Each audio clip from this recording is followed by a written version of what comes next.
Allora, devo dire che è un po' strano stare qua, no? Perché è talmente tanto tempo che non si fa spettacolo che uno non sa più che cosa dire. Cioè, adesso, no? Si parla appunto, i teatri riapriranno, tanta, quello che è. Quando torneremo finalmente a teatro? Cioè, ma veramente vuol dire, non che uno fa, ma guarda che sono aperti, aperti veri, che arrivi, ci sono c'è la folla, tutti seduti, tutti schiacciati. Che cos'è che dici adesso, dopo 2 anni così? Cioè, la prima frase è, ciao, buonasera, chi è che non sente i sapori? Cioè, cose così, cos'è che fai? Chi saluti? Salutiamo i terza dose, i fragili, lì in cima, le persone che... dai, goditela! Perché potrebbe essere davvero l'ultima volta che ci vedi. È cambiato il mondo. Cioè, se prima fuori dai teatri, non posso dire quali, alcune zone tu passavi e vedevi proprio quello che si avvicinava e fa, ti interessa un po', Pinto, un po' di fumo, cose? No, non lo so, però ci sono i Pampers, magari chiediglielo loro. E fa, no, adesso li vedi dietro e fa, Green Pass, Green Pass. E li vendono anche finti, cioè c'è il Green... Ma io dico, no, quando ti prendi un Green Pass finto, ma anche quello che fa il controllo, tu arrivi, sei un ragazzo, hai 26 anni e sei biondo, fai vedere il Green Pass, lei guarda, e legge, Monica, 54 anni, perché ti fa entrare?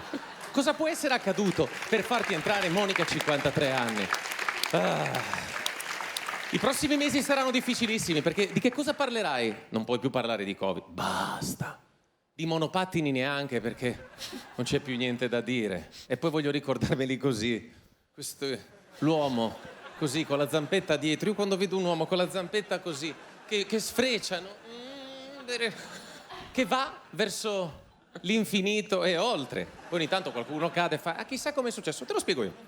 Lui a 10 anni non sapeva fare niente, a 15 neanche, a 20 neppure. Ma a 42 fa, prendo il monopattino! Voglio provare il monopattino! E poi dici, e non è tornato.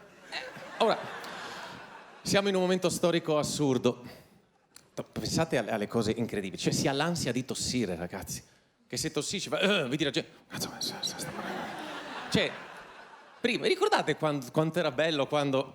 È brutto dirlo, ma è una realtà. Quando scorreggiavi e la coprivi con la tosse. Cioè, adesso scorreggi per coprire la tosse. Cioè, vedi gente che... No, ho scorreggiato. E la gente, ok, meglio, sono più tranquillo. Pazzesco. Io lo faccio sempre. Sì, no. Senza tossire, tra l'altro. Senza tossire. Oh, signore. Comunque, queste sono ore importanti per i teatri. Sono qua anche per questo. Perché è giusto dare voce. Io ci tengo al teatro. Il teatro è la mia casa, è la mia vita. Insieme ai teatri, cinema. Insieme ai cinema, tanti altri posti. Ma io parlo per quello che conosco, ovvero il teatro. No, siamo lì. Ma chissà, magari forse l'80%, perché sai, il 100% è pericoloso. L'80% no. Poi che sono tutti ammassati, gli 80% e 20% vuoto, così lì non succede niente. Dici, però il 20% non si è ammalato. Non c'era nessuno così. Che senso ha? Che poi... Perché cinema e teatri sono gli unici posti dove la gente è ferma? Pensate, tu sei a teatro, sei fermo, non bevi alcol, non è che vai da uno, limoniamo, sputi, no. Non ti abbracci, non mangi nel piatto degli altri come al ristorante, fammi assaggiare, è il Covid appoggiato così. E tu che mangi? Ma è a teatro, che è pericolosissimo. Tu stai scherzando, il Covid è letale, fila C, posto 4 e 5, c'è il Covid che passa così, sono vicini quei due. Ma allo stadio si stanno abbracciando in 3.000. Io non vado all'aperto. Ma sei sicuro? No, però lo dicono e quindi vado a teatro. Noi abbiamo bisogno, tutti, che riaprano i teatri. Perché i teatri non sono io, o Pucci, o Brignano, o Giacobazzi, o tutti gli altri che facciamo questo mestiere. Il teatro sono tantissimi, sono migliaia di persone che lavorano. Il teatro sono le compagnie teatrali che devono lavorare, perché quando si parla, ma il 50% ha voglia a fare, no, col 50% non paghi, ci sono, ormai, cioè adesso per fare un musical devi avere un coraggio pazzesco. Per esempio, a Milano è appena partito Pretty Woman, il musical, hanno avuto un coraggio incredibile a montare quella roba lì. Perché? Perché ci sono un sacco di costi, sai, uno dice, ma se passeremo chissà quando al 100%, parlavo coi Pampers loro, ma noi al 50% va bene, per forza riempite al 30%, però, scusami, per voi ok, ma gli altri? Comunque siamo pieni, comunque è pieno. E certo che sono pieni. Sono al Manzoni venerdì a Milano. Noi siamo a posto. Lo so. Solo metà. Poi qualcuno dirà no, ma abbiamo lasciato dei buchi, non si sa mai, in realtà. Ma poi diciamolo, il teatro è magia. Il teatro è ansia. Il teatro è un sipario che si deve aprire.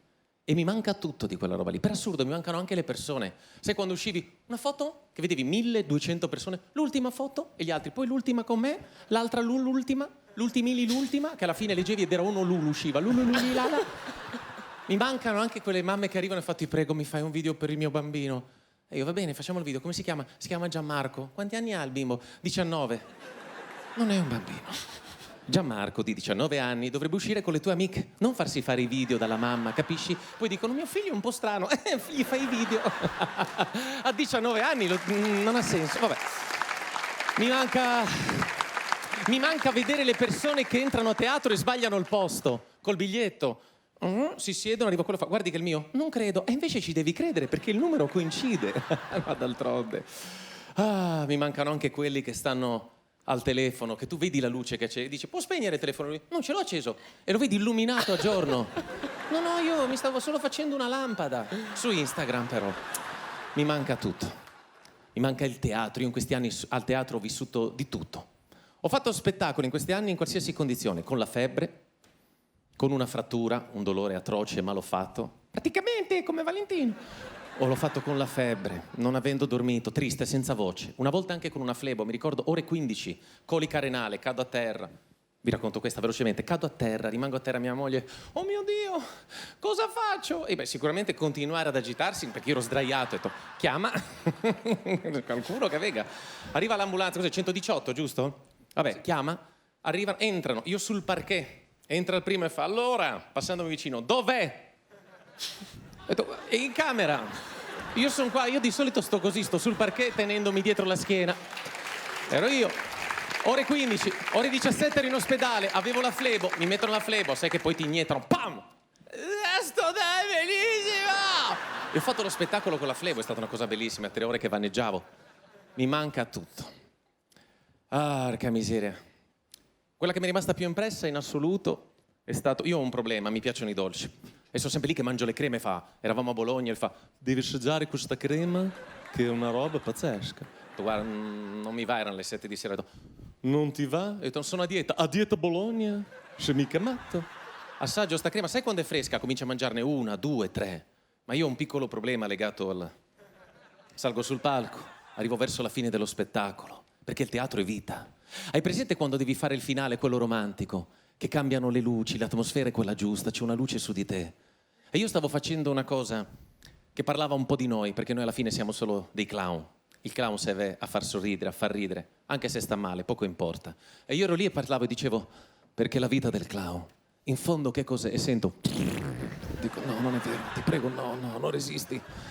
Perché essere un pagliaccio, oggi è... E vedevo le facce sotto, che mi guardava come per dire è commosso, invece io no, mi sto pagando, no, malissimo. A un certo punto finisco, grazie, bis, no. Esco fuori, vedo un tecnico, mi guarda e fa, hai cagato? Grazie a tutti.